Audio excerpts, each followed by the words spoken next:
నా ప్రియమైన సహోదరులందరికీ అస్సలాము అలైకుం వరహ్మతుల్లాహి వబరకాతు. సహోదరులారా, ఇంతకు ముందు వీడియోలో మీరు అలిఫ్ నుండి యా వరకు ఎలా చదవాలి అనేది మొత్తం నేర్చుకున్నారు, చదవారు. అయితే ఇవాల్టి వీడియోలో మీకు దీని తర్వాత ఇది మీరు ఏదైతే చూస్తున్నారో చుక్కలు, ఈ లైన్ పైన లైన్ కింద ఏవైతే చుక్కలు చూస్తున్నారో దీన్ని ఎలా చదవాలి, దీన్ని ఎలా అర్థం చేసుకోవాలి అనేది మనం తెలుసుకుందాం.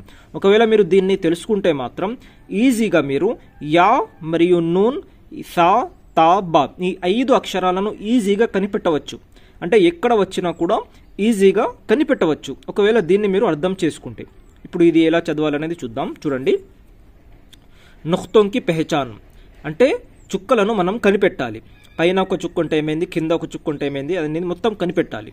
అర్థమైందా? చూడండి, లిఖిర్కే నిచ్చే ఏక్ నుఖ్తా హే తో బా ఈ విధంగా చదవాలి.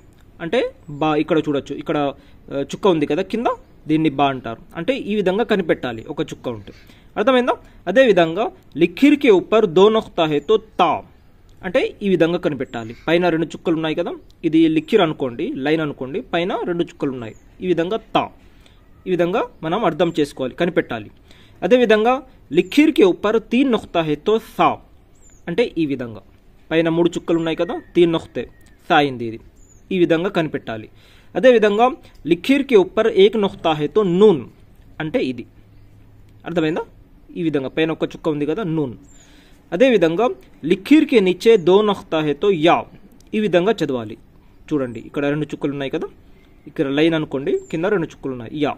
ఈ విధంగా దీన్ని కనిపెట్టాలి సహోదరులారా. ఈ విధంగా మీరు అర్థం చేసుకోండి, ఎందుకంటే ఈ తర్వాత అన్నీ కూడా ఈ విధంగానే వస్తాయి, కింద పైన అనేది చుక్కలు అనేవి వస్తూ ఉంటాయి.